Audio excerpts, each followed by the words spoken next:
महाराष्ट्राच्या पटलावर जर तुम्ही बघितलं तर या महाराष्ट्रात फक्त शेतकऱ्यांच्या आत्महत्याची नोंद होते, पण रोज कामगार आत्महत्या करतो त्याची मात्र नोंद या ठिकाणी होत नाही. पहा, इथले सुद्धा 2 कामगार गेलेत आणि आज 6 दिवस झालं. बारीक बारीक चेहरे झालेत उपोषण करत्याचे, तरी सुद्धा या कंपनीला, या व्यवस्थेला जाग येत नाही. मला धक्का बसला की एवढं मोठं आंदोलन लपून कसं राहिलंय. तुम्ही मला आधी संपर्क साधला असता तर एवढ्या दिवस बसायची वेळ आली नसती. वेगळ्या स्टाईलने या ठिकाणी आलो असतो आणि त्यांना असणारा दणका दिला असता.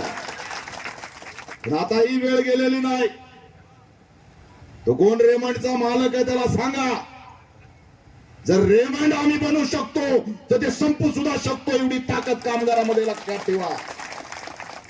आमच्याकडे गमावण्यासारखं काही नाही. तुमच्याकडे ब्रँड आहे, तरी सुद्धा ते ब्रँड बदनाम होणार नाही याची काळजी सुद्धा आंदोलन करताना तुम्ही घेतली. ही असणारी तुमची प्रामाणिकता मला या ठिकाणी महत्वाची वाटते. नाही तर लय वेळ लागणार नाही. यांचा सगळा जो काही खेळ आहे तो आमच्या बळावर आहे.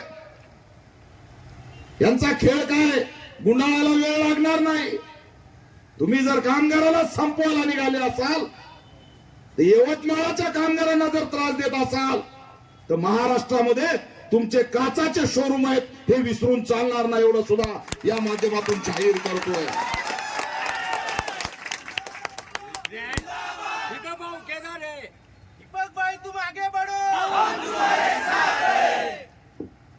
काय थट्टा झाली कामगाराची. त्याला ते सूरज चव्हाण रील बनवीत बिग बॉस मध्ये गेला. इंस्टाग्रामचे अकाउंट खोलले असते तर लाखो आले असते. याचं ब्रँड मोठं करण्यात बसलो. काय किंमत आहे आमची? कामगाराची किंमतच नाही. कुत्र्यासारखं जगणं केलं आमचं. अरे आम्हीही माणसं आहोत, आम्ही काय जनावर नाहीत. आमच्याकडे मानवतेच्या दृष्टीने बघा. तुमच्या कपड्याचे रेट काय चालू झाले. रेमंडचा कपडा घेणारा श्रीमंत माणूस म्हणून ओळखला जातो, पण तोच रेमंडचा कपडा बनवणारा कामगार या मातीत बसला, ह्याच्यापेक्षा दुर्दैव असू शकत नाही. तुमचा रेट वाढवताय, गरीब लोक तिथे एंट्री करायला घाबरतायत. नको बाबा, रेमंड आहे.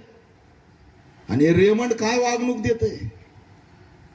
इथं कामगार सगळे चेहरे बारीक करून बसले. तिथल्या प्रशासनाने, सरकारने दखल घ्यावी.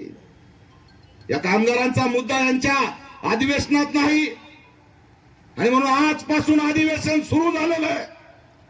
मी राज्य सरकारला मागणी करतोय की यवतमाळच्या या कामगाराचा प्रश्न राज्याच्या पटलावरती घ्या, अधिवेशनात त्याच्यावरती चर्चा करा आणि सगळ्या कामगारांना पगार वाढ देऊन त्यांना कायम करा. ही सुद्धा मागणी आम्ही या माध्यमातून करतोय.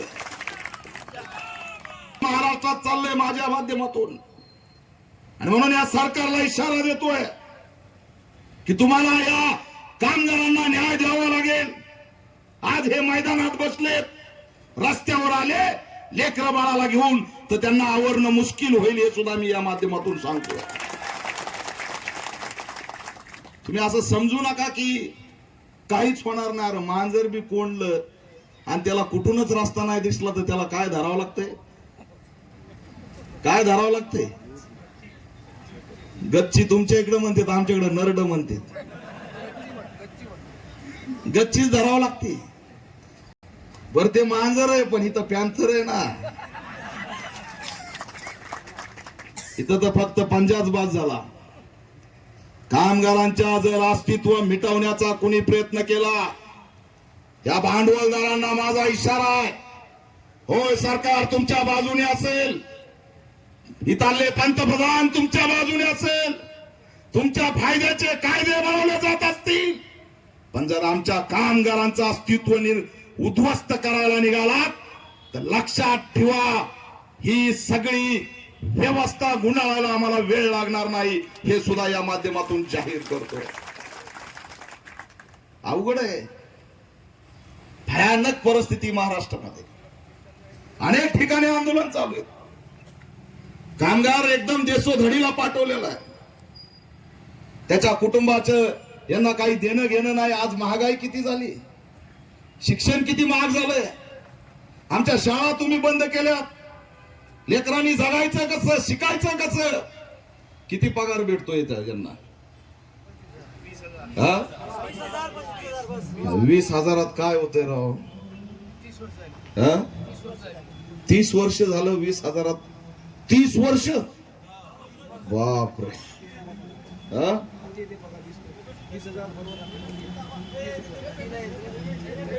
काय 18 आणि 20,000 जर खात्यात येत असतील,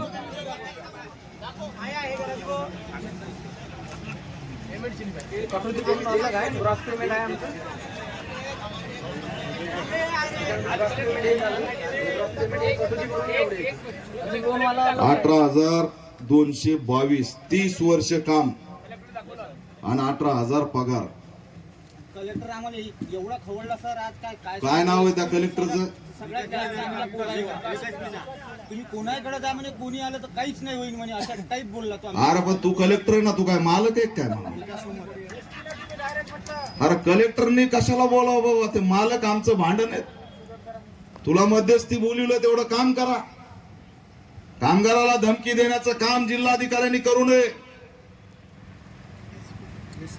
एसपीनी सुद्धा त्या ठिकाणी कामगारांना धमक्या देण्याचं काम करू नये.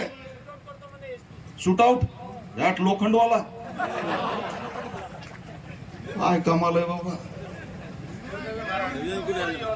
काय करावं मग आता तुम्ही? हे ते व्हिडिओ मला पाठवा. लोखंडवाला मी गाजवतो, कसा गाजवायचा ते पाठवा मला व्हिडिओ. आम्ही कुणाचं घेऊन खात नाहीत. कामगार ही स्वाभिमानाच्या लेकरांची औलाद आहे. आम्हाला भिडायचा प्रयत्न करू नका. आमच्याकडे तसं बी काय नाही ना असं बी काय नाही. तुमच्याकडे लय, एवढं लक्षात ठेवा. 2 सेकंदात व्हायरल होऊन जातात व्हिडिओ जर असेल तर. आहे ना, पाठवून द्या माझ्याकडे व्हिडिओ. मी घाबरत नाही. त्याचा व्हिडिओ आहे का लगे? मला पाठवून द्या व्हिडिओ. थांबा, पाठवून द्या व्हिडिओ. त्याला सोडणार नाही. कोण आहे तुम्हाला धमकी देणार? धमकीला घाबरायचं नाही. हे काय इंग्रजाचं राज्य नाही जालियनवाला बाग हत्याकांड करायला. त्याला म्हणा शूट आउट. काय मैदानात बसलो म्हणून काय गोळ्या घालतो का काय? अरे नाटकं चालणार नाही. तो आयऱ्या गायऱ्याचा नाही. बाजूला संविधान चौक आहे. डॉक्टर बाबासाहेब आंबेडकरांच्या संविधानावर चालणारा देश आहे. हे तुमच्या बळावरती हा देश चालत नाही. कामगाराच्या कष्टावरती, घामावरती देश चालतो. कायद्याने देश चालतो. आणि कामगारांना आदर करा, त्यांचा सन्मान करा. अरे किमान वेतन तरी भेटावं, हे सुद्धा भेटत नाही 30 वर्ष काम करून. आणि आम्ही जर उद्या जाहीर केलं की हा रेमंडवाला कामगार अन्याय करतोय, तर मग काय होणार आहे? किती महागात जाणार आहे? का तुम्हाला गुंडाळायचंय म्हणून आम्हाला गुंडाळायला लागलात हे तरी सांगा. कारण गुंडाळी लय व्हायला लागली. कारण यांना आधीच कळत आहे. आता कळालं की बिल गेट्सनीच कोरोना आणलाय.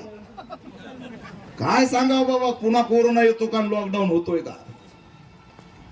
म्हणजे हे पहा, 13,175 एक जणांची स्लिप आहे.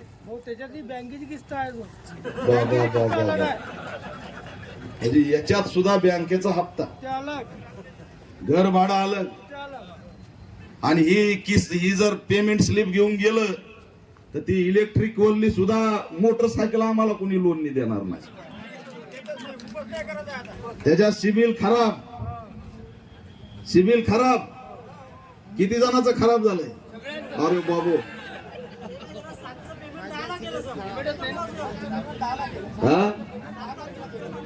हा 7 तारखेचं पेमेंट 10 तारखेला केलं.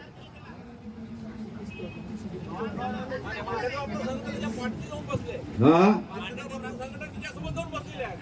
कोण जाऊन बसले? तुमची संघटनेचा नेताच तिकडे जाऊन बसला. हा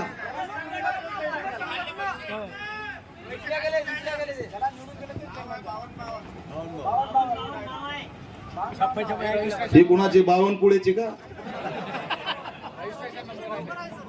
रजिस्ट्रेशन नंबर आहे. मला वाटलं 52 कुळे बरोबर ओळखलं ना मी. बँक वाले सर कंपनी चालते सर बँक वाले पण कंपनी चालते लोन द्यायला. कंपनी वाल्याला बोलून आम्हाला लोन दिलं म्हटलं डायरेक्ट हा जबरदस्त लोन दिलं म्हटलं सर बँक कंपनी चालते. अवघड आहे, घाबरायचं नाही. आतापर्यंत तुमचा लढा हा तुमच्या पुरता मर्यादित होता.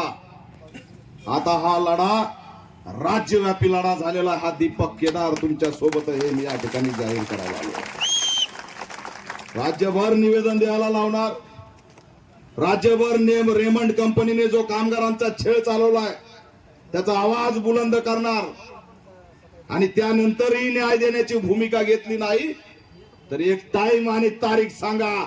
यवतमाळ मध्ये या पॅन्थरला बोलून एकदा यांचं काय ते एकदा हिशोब करून टाकू, मग सगळंच पार या पार. बस झाले नाटक.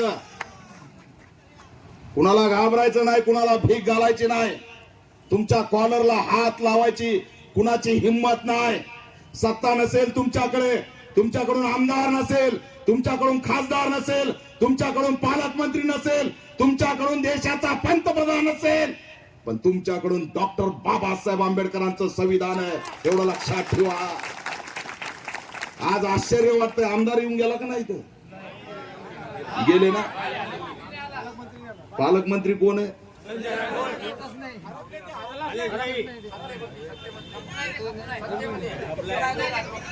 झोपून आहे संजय राठोड. काय कामाला आहे राव, आलंच नाही. संजय धुलीसिंग राठोड फॅक्टरीवाल्याकडूनच आहे. चांगलं नाव आहे, लय गाजलंय आम्हाला माहिती. काय बोलावं आता, जाऊ द्या. त्यांचा आता ते भाऊ झालाय. कधी बहीण भाऊ झाले कुणालाच पता लागला नाही. यातानी